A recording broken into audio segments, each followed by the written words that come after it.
Pak Pito dan seluruh peserta apel dagang terkait El Nino penyuluh pertanian seluruh Indonesia, Bapak Ibu.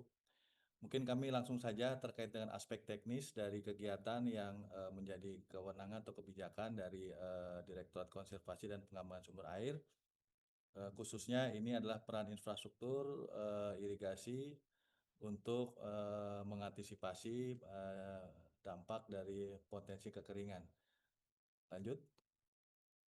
Ya, ini seperti sudah disampaikan oleh Pak Kapus dan Pak Direktur tadi bahwa BMKG sudah merilis ya analisa atau apa namanya prediksi bahwa nanti diperkirakan El Nino akan di semester 2 akan apa namanya peluang terjadi dengan 50-80% peluangnya, Bapak Ibu ya. Lanjut. Nah, ini apa namanya kebijakan atau program dari apa namanya kegiatan Direktorat Konservasi dan Pengembangan Sumber Air, yaitu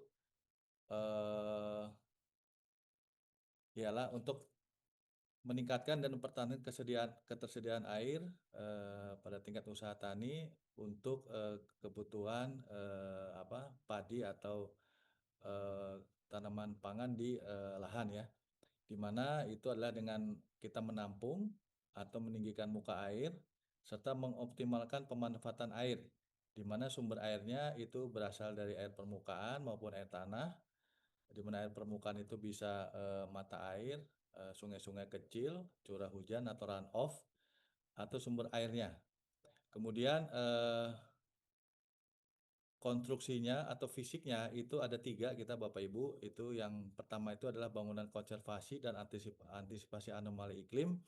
Itu pun ada 3 bangunan atau 3 apa namanya 3 mekanisme ya, 3 sistem.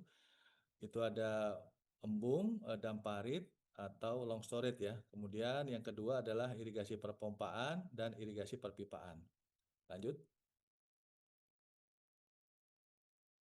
Ya, ini Bapak Ibu, Ditjen LIP sudah meluncurkan juknis dari semua kegiatan kami tadi yang kami sampaikan.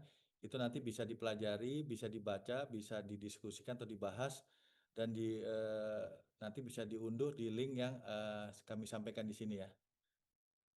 Silahkan Bapak Ibu, lanjut. Nah, ini kami akan mendiskusikan mungkin singkat saja ya terkait dengan apa namanya menu-menu kegiatan yang kita sampaikan tadi. Itu adalah yang pertama itu adalah irigasi perpompaan ya, di mana irigasi perpompaan ini adalah sistem infrastruktur irigasi yang memanfaatkan itu dari air permukaan maupun air tanah, di mana sumber airnya itu berada lebih rendah daripada lahan yang diairi. Oleh karena itu butuh pemompaan ya, di mana pompa yang digunakan itu bisa dengan menggunakan pompa sentrifugal atau pompa biasa ya, yang kita biasa gunakan oleh teman-teman petani di lapangan, atau dengan pompa submersible.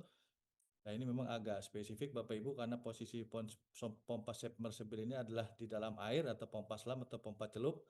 Nah, ini fungsinya untuk lebih meningkatkan daya dorong dari air yang akan kita salurkan ke lahan. Kemudian ada juga dengan pompa aksial. Nah, di mana setelah diadakan pemompaan itu akan dilakukan pendistribusian ya, itu bisa dengan saluran terbuka atau di lining dengan saluran tertutup atau dengan pipanisasi. Nah, kemudian paket kegiatan ini Bapak Ibu itu dianggarkan untuk fisik atau konstruksinya adalah satu unitnya itu sebesar 153 juta. Dan kami juga menyiapkan anggaran untuk rancang bangun atau desain itu senilai 2.700.000. Nah, ini total semua nanti akan mekanismenya adalah ditransfer ke rekening kelompok yang nanti akan dikerjakan juga oleh kelompok itu sendiri dan didesain juga oleh kelompok itu sendiri Bapak Ibu. Dengan total anggaran adalah 155.700.000. Ya. Nah, ini yang tadi disampaikan oleh Pak Direktur bahwa kegiatan kita ini ada kriteria teknis Bapak Ibu.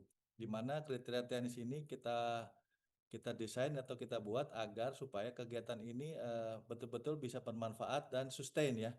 Jangan hanya fisiknya saja itu bisa dilaksanakan, tetapi manfaat atau dampaknya di mana lahan itu bisa mendapatkan air itu tidak bisa terjadi ya, sehingga bisa dikatakan bahwa proyek itu atau kegiatan itu adalah bersifat mangkrak ya.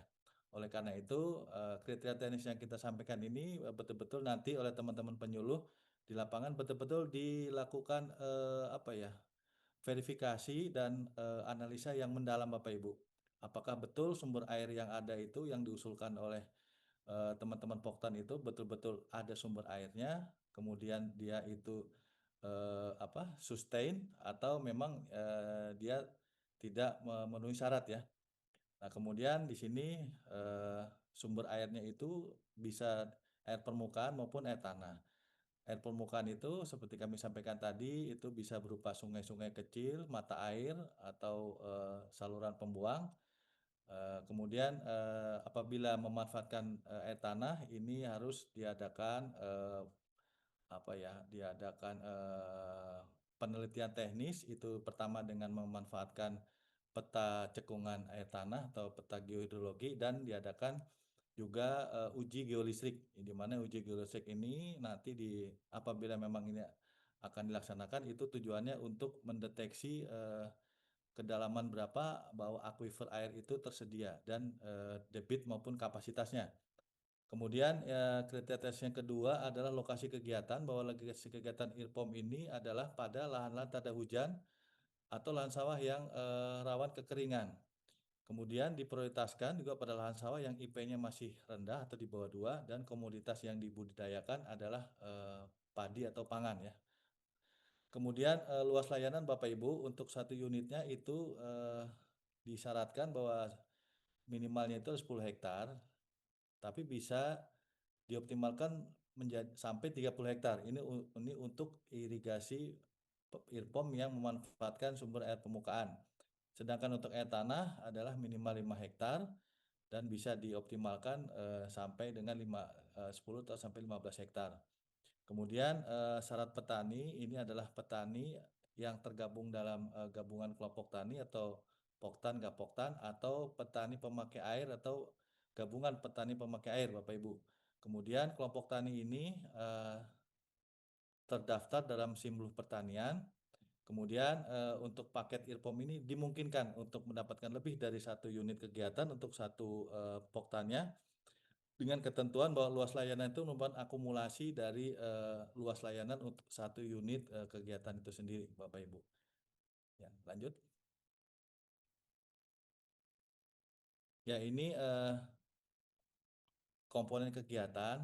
Jadi perlu kami sampaikan bahwa kegiatan irigasi perpompaan ini tidak hanya memfasilitasi untuk pompanya saja, tetapi ada beberapa komponen lain yang kita apa namanya, kita berikan atau kita fasilitasi tujuannya agar itu kegiatan ini bisa betul-betul running secara baik dan bisa mendistribusikan air secara optimal sehingga eh, kesulitan air atau kekurangan air itu bisa diatasi Bapak Ibu.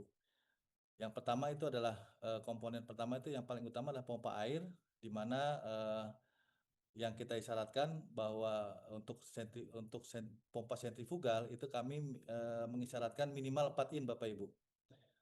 Itu bisa 3 in, tetapi itu harus 2 unit ya. Nah, untuk pompa submersible disyaratkan minimal 3 in atau pompa aksial. Kemudian energi penggerak dari kegiatan ini adalah kami juga memberikan 3 opsi ya. Yang pertama itu bisa menggunakan listrik dari PLN, kemudian juga dengan mesin penggerak diesel yang biasa digunakan, atau bisa dengan pembangkit listrik tenaga surya atau solar cell Bapak Ibu. Nah, ini semua apa namanya disesuaikan dan apa namanya disesuaikan didiskusikan sesuai dengan keinginan dari teman-teman petani ya. Kemudian pompa air yang digunakan kita mengisyaratkan memiliki standar SPPT SNI atau test report, atau apabila tidak tersedia bisa dengan membuat surat pernyataan dari Poktan bahwa memang di wilayah tersebut memang tidak tersedia pompa dengan standar SPPT SNI atau lainnya. Kemudian yang kedua Bapak Ibu adalah komponen yang kedua adalah rumah pompa, di mana tujuan dari rumah pompa ini adalah dibangun untuk melindungi dari pompa, panel dan yang lainnya dari kerusakan, pencurian atau hal-hal lainnya Bapak Ibu. Kemudian rumah pompa ini dibuat dengan ukuran konstruksi yang dimensi disesuaikan dengan kebutuhan di lapangan, dengan dinding yang diplester, diaci dan dicat supaya memang terlihat baik ya. Kemudian yang kedua adalah bak penampung. Ini fungsinya opsional, bisa bisa dimanfaatkan, bisa dilaksanakan juga bisa tidak. Terus semuanya sesuai dengan kebutuhan di lapangan dan keinginan dari Poktan. Di mana bak penampung ini tujuannya itu adalah untuk menampung air sebagai reservoir, mendekatkan dari sumber air ke mendekatkan air dari sumber air ke lahan ya, dan fungsinya juga untuk menampung, bisa mengatur dan bisa mengukur air yang akan didistribusikan ke lahan. Nah, kemudian bak penampung ini dibuat dari bahan yang baik yang tidak mudah rusak atau bocor. Kemudian juga ukurannya atau dimensinya semuanya disesuaikan dengan kebutuhan di lapangan. Kemudian jaringan distribusi Bapak Ibu ini juga penting agar air yang dipompa dari sumber air ke bak penampung kemudian bisa didistribusikan ke lahan ya. Nah, itu sistem distribusinya bisa dengan saluran terbuka atau di lining, pasangan, atau dengan precast atau ferrosemen, atau dengan sistem distribusi dengan saluran tertutup atau dengan perpipaan Bapak Ibu. Ya, kembali semuanya direncanakan atau dilaksanakan sesuai dengan kebutuhan di lapangan. Kemudian ada komponen tambahan, di mana komponen tambahan ini adalah komponen untuk kegiatan IRPOM yang memanfaatkan air tanah, di mana itu ada sumur gali atau sumur bor yang kemudian di casing, ukurannya semua kedalaman disesuaikan dengan teknis di lapangan. Nah, ini apabila ketersediaan airnya atau sumber airnya atau aquifernya itu lebih dari 60 meter, itu wajib dilakukan sebelum kegiatan ini dilaksanakan, diwajib dilakukan namanya survei geolistrik ya, seperti kami sampaikan tadi, agar betul-betul pada saat nanti dilakukan pengeboran itu memang air yang kita inginkan itu memang betul-betul tersedia ya. Kemudian dalam pemanfaatan irigasi air tanah ini kami menerapkan prinsip-prinsip konservasi air tanah agar bisa terjadi kesinambungan dalam pemanfaatannya. Kemudian yang terakhir adalah prasasti Bapak Ibu. Di sini dalam prasasti ini kita mencantumkan data-data informasi terkait dengan kelompok penerima, kemudian lokasi, desa, kecamatan, kabupaten, kota, titik koordinat, sumber dana dan tahunnya, serta luas lahan yang terairi atau yang menerima manfaat dari kegiatan ini. Lanjut.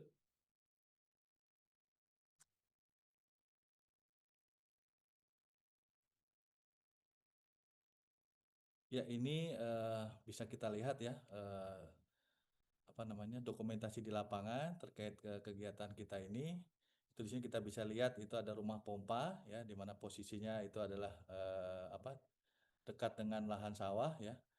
Kemudian ada pompa sentrifugal. Kemudian itu sumber air di sebelahnya itu adalah sumber air Bapak Ibu. Di sini kita lihat bahwa ketersediaan airnya cukup memadai ya, cukup mumpuni. Tetapi tidak hanya tersedia di musim hujan saja Bapak Ibu, tapi kami harapkan juga sumber air ini juga tersedia di saat-saat di luar musim hujan atau di luar atau pada saat musim kering ya. Kemudian di sini ada saluran distribusi yang memanfaatkan saluran distribusi dengan sistem saluran terbuka ya, Ini air dapat langsung dari bak penampung. Kemudian lanjut.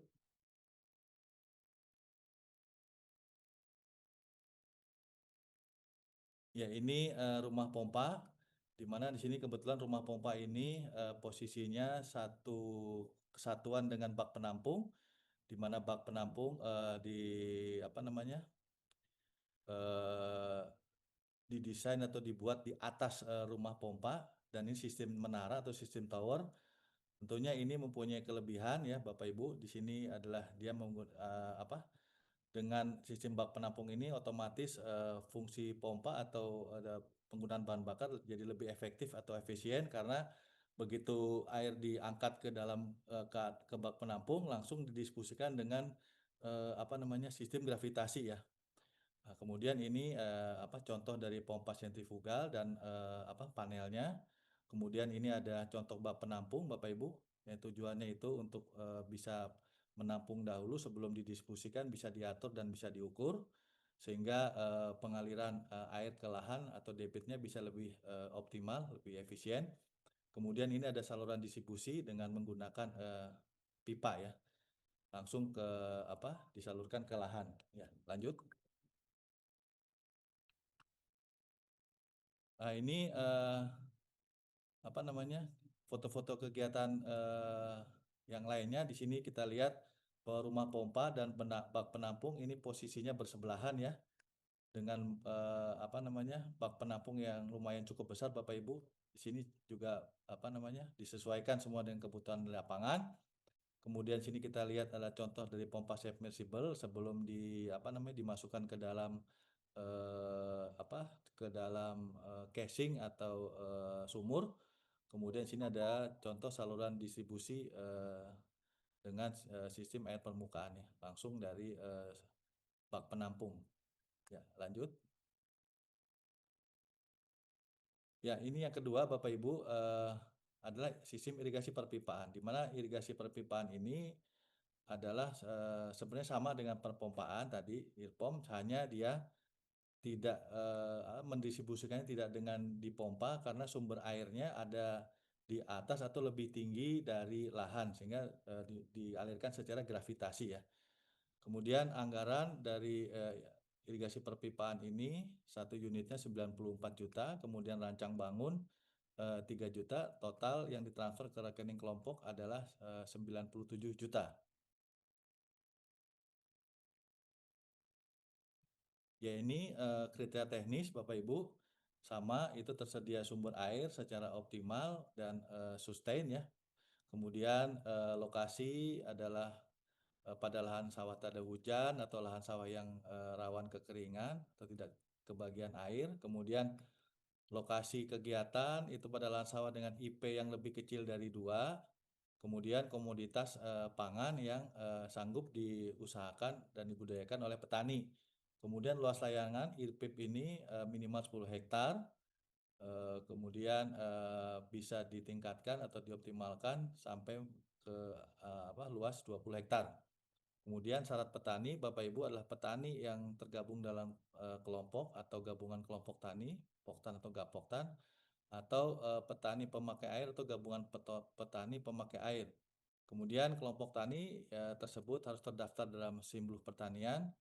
Nah, kemudian Poktan atau P3 penerima kegiatan ini dimungkinkan untuk menerima lebih dari satu paket kegiatan dengan ketentuan luas layanan itu merupakan akumulasi dari syarat minimal luas layanan untuk satu unit kegiatan tersebut ya. Lanjut. Ya, ini Bapak Ibu komponen kegiatan. Jadi kami tidak hanya menyediakan pipanya saja, tetapi di sini ada bangunan sadap ya. Ini fungsinya untuk mengarahkan air dari sumber air ke dalam pipa atau saluran distribusi. Kemudian bangunan sadap ini harus konstruksi yang permanen, yang kuat ya, dari pasangan batu, kemudian diplester atau di semen atau dengan material konstruksi lainnya. Kemudian ukuran juga disesuaikan dengan kebutuhan di lapangan ya. Kemudian komponen lainnya adalah bak penampung. Ini juga fungsinya opsional, di mana bak penampung ini tujuannya tadi sama dengan IPOM untuk menampung dan mengatur pendistribusian air ke lahan. Kemudian bak penampung terbuat dari bahan yang kuat dan tidak mudah bocor. Kemudian spesifikasi dan dimensinya disesuaikan dengan kebutuhan lapangan. Kemudian jaringan distribusi, ya ini adalah pipa itu sendiri ya Bapak Ibu yang mendistribusikan air dari sumber air ke bak penampung kemudian ke lahan. Nah kemudian pipa yang dimaksud itu bisa pipa PVC atau pipa pralon ya atau pipa plastik atau pipa HDPE pipa karet ya yang lebih fleksibel itu semua disesuaikan dengan kebutuhan di lapangan ya dan berdasarkan budget yang ada. Kemudian prasasti ini juga sama ya, prasasti ini tujuannya itu untuk menginformasikan kegiatan tersebut terkait dengan nama kelompok, penerima, kemudian informasi desa, kecamatan, kabupaten, titik koordinat, sumber dana dan tahunnya, serta luas lahan yang dapat diairi. Lanjut. Ya, ini Bapak Ibu komponen irigasi perpipaan. Ini kita lihat ada bak penampung ya. Sebelum disalurkan ke lahan itu ditampung dulu, kemudian baru didistribusikan. Kemudian itu ada bangunan sadap atau bangunan pengambilan.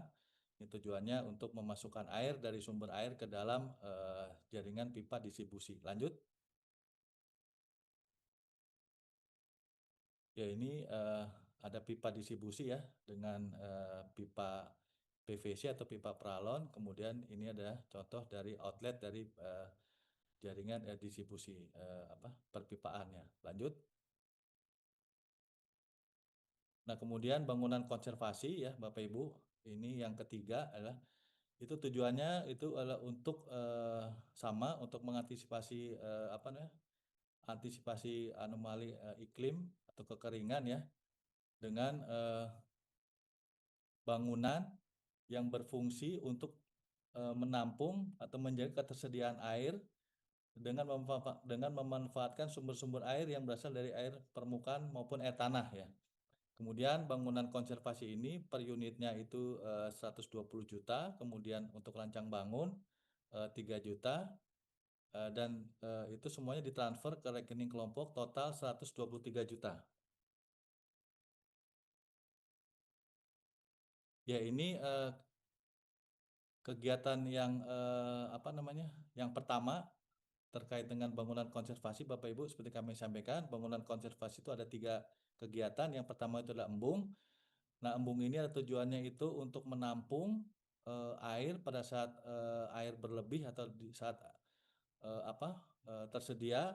Kemudian itu yang dalam cekungan buatan atau cekungan konstruksi ya, di mana itu sumber airnya itu dari air hujan, dari run off, kemudian limpasan maupun dari sungai-sungai kecil atau sumber air lainnya, bisa juga dari mata air.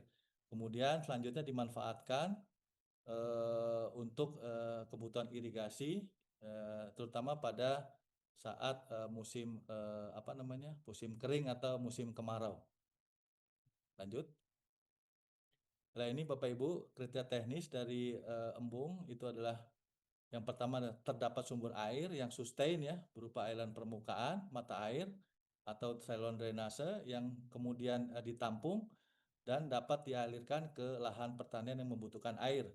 Kemudian lokasi embung itu disyaratkan dekat dengan lahan yang akan diairi, lahan usaha tani, di mana itu membutuhkan air pada daerah yang endemik kekeringan dan kebanjiran. Kemudian embung itu ditambahkan pada daerah cekungan, kemudian terdapat parit-parit alam, sungai kecil, saluran drainase yang tujuannya untuk bisa ditampung. Kemudian diupayakan tidak dibangun pada lahan yang berporositas tinggi atau rembesannya tinggi. Tetapi apabila memang di situ layak untuk dibangun dan memang diprioritas untuk dibangun pada lahan yang porositas tinggi, maka embung tersebut harus dilapisi dengan material geomembran, di mana tujuannya itu agar air tidak meresap atau tidak hilang ke dalam tanah. Kemudian luas layanan itu kurang lebih 5 bisa dioptimalkan sampai 20 hektar.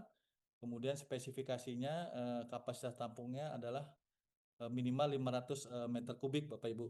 Kemudian syarat petani adalah petani yang tergabung dalam kelompok tani atau gabungan kelompok tani. Kemudian kelompok tani terdaftar dalam Simuluh Pertanian. Nah, kemudian khusus pada embung yang dibangun pada lokasi yang terdampak bencana, untuk penanganan lahan sawah terhadap bencana alam dimungkinkan untuk bisa mendapat lebih dari satu unit kegiatan, Bapak Ibu. Ya, lanjut. Nah, ini komponen kegiatan embung adalah ada 6. Yang pertama itu adalah embung atau penampung itu sendiri. Kemudian ada saluran masuk atau pintu, ya, inlet. Kemudian ada outlet atau pintu untuk distribusi atau pengeluaran. Kemudian ada bak kontrol, ini fungsi untuk pengendapan dari sedimentasi. Kemudian ada pintu penguras atau untuk membuang sedimentasi atau eh, kotoran atau tanah yang ada di dalam embung. Kemudian ada namanya spillway atau bangunan pelimpas, ya. Lanjut. Ini yang kedua dari kegiatan bangunan konservasi adalah damparit. Ya, sebenarnya kalau embung itu untuk menampung air, kalau damparit itu tujuannya adalah Bapak Ibu untuk membendung atau menahan air di dalam sungai-sungai kecil atau parit-parit kecil yang tujuannya setelah terjadi peningkatan muka air itu bisa disalurkan ke dalam ke saluran irigasi yang didistribusikan ke lahan pertanian yang membutuhkan air, ya. Lanjut.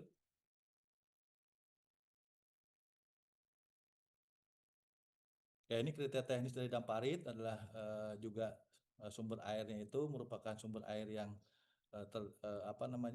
tersedia potensinya itu bisa dari air, itu merupakan air permukaan, mata air atau saluran drainase yang kemudian eh, setelah dibendung atau ditahan, kemudian terjadi peningkatan muka air. Nah, setelah itu disalurkan ke saluran saluran pemberi pada kiri atau kanan dari Damparit untuk disalurkan ke lahan yang membutuhkan air.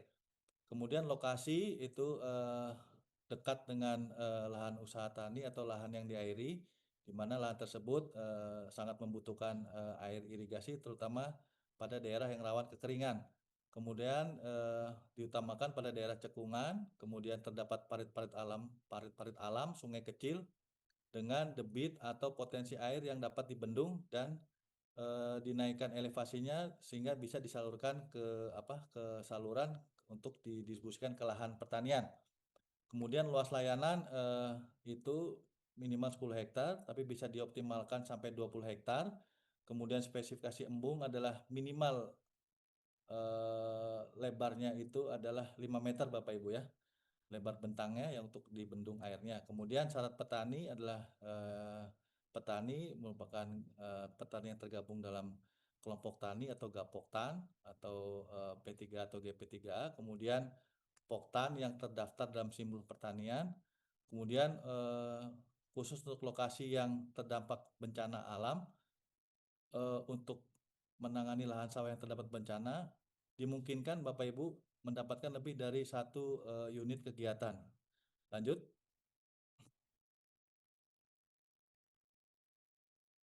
Ya, ini komponen kegiatan. Itu pertama adalah bangunan pelimpas atau spillway, kedua adalah bendung atau dampar itu sendiri, kemudian ini adalah talut untuk pada kiri kanan dari embung supaya tidak terjadi limpasan air atau jagaan.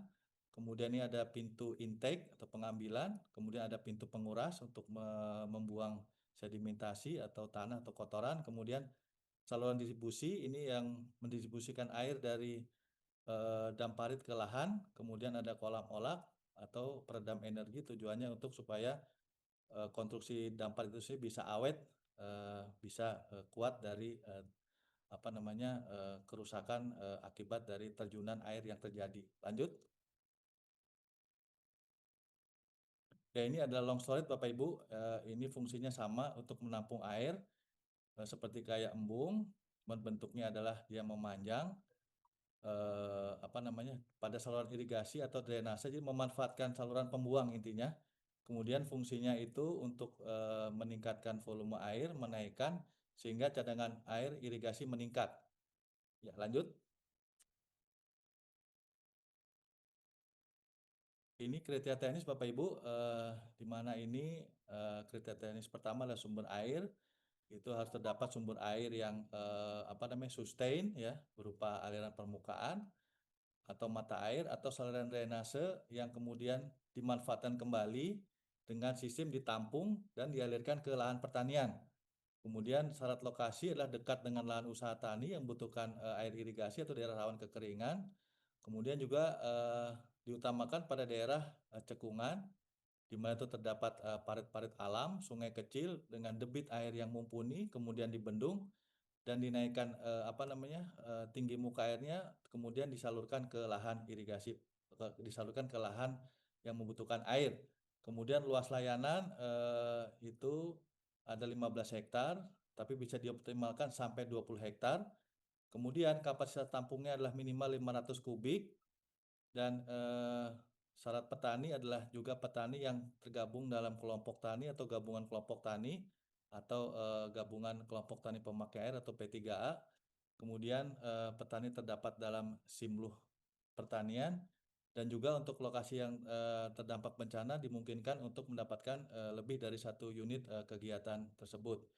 Kemudian komponennya Bapak Ibu ini adalah pertama dinding atau penahan ya dari kegiatan itu sendiri atau longsor itu sendiri ya. Kemudian ada pintu air, kemudian ada pintu penguras, kemudian saluran distribusi atau pembawa dari long storage ke dalam lahan pertanian. Lanjut. Nah, ini Bapak Ibu contoh verifikasi di lapangan. Nah, ini yang tadi disampaikan oleh Pak Kapus dan Pak Direktur bahwa verifikasi ini amat sangat sangat urgent, vital dan strategis karena ibaratnya verifikasi ini seperti kayak dalam proyek itu adalah studi kelayakan Bapak Ibu. Di mana apabila proyek itu atau program itu atau kegiatan itu layak baru kemudian bisa dilaksanakan untuk dianggarkan, direncanakan, kemudian dilaksanakan. Di mana verifikasi ini adalah yang terutama adalah sumber airnya Bapak Ibu. Ya, itu tadi yang kami sampaikan kriteria teknis dari kegiatan-kegiatan tersebut bahwa sumber air ini harus memang benar-benar tersedia ya. Jangan cuma ada tetapi itu tersedianya hanya di musim-musim tertentu pada musim di luar musim hujan atau musim kering itu sumber air tidak tersedia ya Bapak Ibu. Nah, ini kita penting untuk memahami kriteria atau wilayah kerja kita, kemudian kita harus banyak diskusi dengan petani sehingga bisa didapatkan kesimpulan yang benar-benar verified atau bisa dihandalkan sehingga kegiatan yang kita laksanakan itu bisa terjadi kesinambungan dan bermanfaat ya. Kemudian ada titik lokasi, luas layanan ini dalam poligon. Kemudian ada informasi lainnya ya. Nanti bisa diunduh di link yang kami sampaikan di sini ya. Lanjut.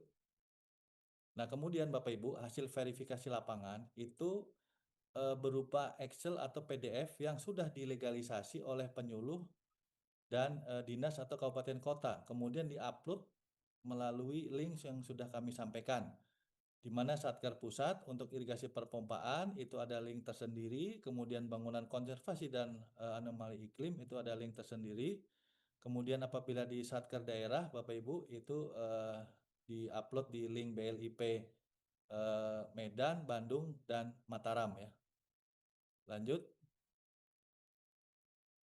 Nah, ini Bapak Ibu kami sampaikan peran dan tugas dari BRMP dan penyuluh, di mana BRMP provinsi adalah tugasnya mengusulkan CPCL melalui penyuluh pertanian.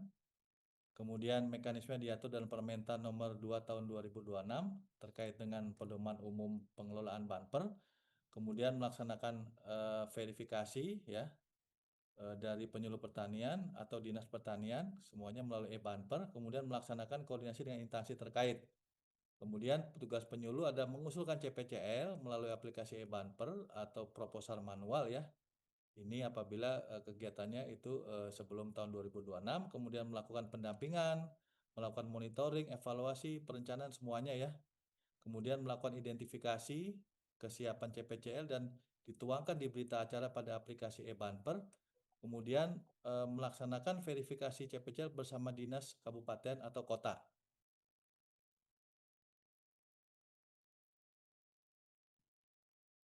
Baik, Bapak Ibu, eh, apa namanya? Sekian dari kami. Apabila ada yang kurang berkenan, kami sampaikan mohon maaf. Apabila nanti ada pertanyaan atau apa namanya saran atau masukan, nanti bisa kita diskusikan setelah ini. Baik, terima kasih. Wassalamualaikum warahmatullahi wabarakatuh.